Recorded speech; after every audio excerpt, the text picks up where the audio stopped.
மாலை சிறந்திடவே பஞ்சக்கரானை பதம் பணிவோம்.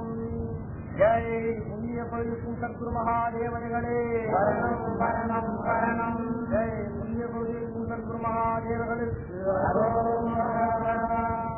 ஜெய் திருக்கைலாய புதிய முனிபதம் வரை சத்குரு மகாதேவா சரணம் சரணம் சரணம். ஆட்டு விட்டால் ஆடுகின்றேன், பாட்டு விட்டால் பாடுகின்றேன், மூட்டு விட்டால் கூடுகின்றேன், குறித்த ஊனை ஊட்டுவிட்டால் உன்னேலென உறங்க வைத்தால் உறங்குகின்றேன்.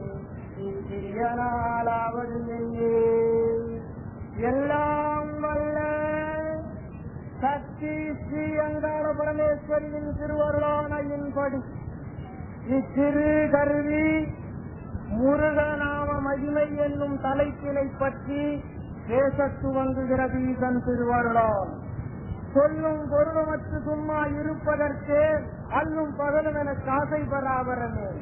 உள்ளொன்று வைத்து புறமொன்று பேசாமல் உருவம் கலந்து உள்ளம் மத்தனையே உள்வான் நெருங்கி எத்தை காலத்தும் ஏங்கும் வண்ணமாய் இருக்கின்ற முருகோனே.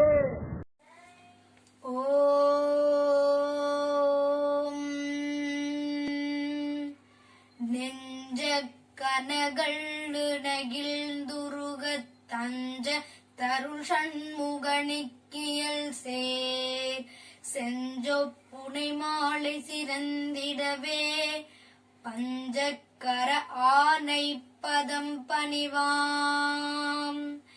ஜெய் புண்ணியலோக பிதுர் தேவதைகளே வரணும் வரணும் வரணும். அண்ட சராசர குரு மகாதேவதைகளே வரணும் வரணும் வரணும்.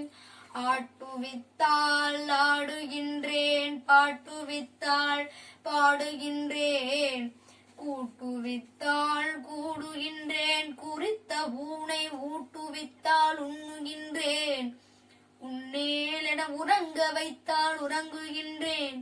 இச்சிறுவனாலாவதென்னே எல்லாம் வல்ல சக்தி ஸ்ரீ அங்காள பரமேஸ்வரி சேவுக பெருமாள் திருவருளானையின்படி இச்சிறு கருவி முடிவில்லாத தலைப்பாகிய சக்தியை பற்றி சிவனை அடைவாய் எனும் தலைப்பினை பேச துவங்குகிறது ஈசன் வேங்கடராம சித்தன் திருவருளான்.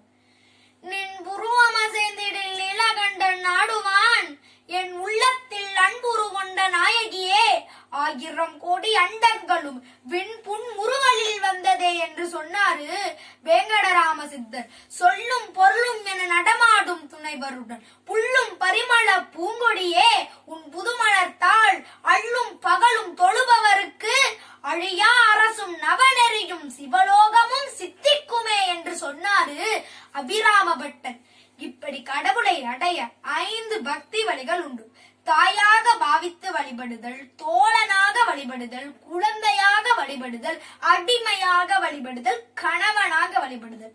இப்படி முடிவில்லாத பரம்பொருளை அடைய வழியே ஆனாலும் தாயாக பாவித்து வழிபடுதல் சுலபமாக நெருக்கமாக உரிமையுடன் வழிபடலாம், அடையலாம் எம் ஈசனை. சக்தி இல்லையெனில் சிவம் சற்றும் அசையாது என்று ஆதிசங்கரர் தன் சௌந்தர்ய லகரியில் முதல் ஸ்லோகத்தில் சொல்லி வைத்துள்ளார். ஒரு பலவீனமானவனை பார்த்தோம்னா சக்தியே இல்லாம சோர்ந்து இருக்கானே அப்படின்னு சொல்லுவோம்ல.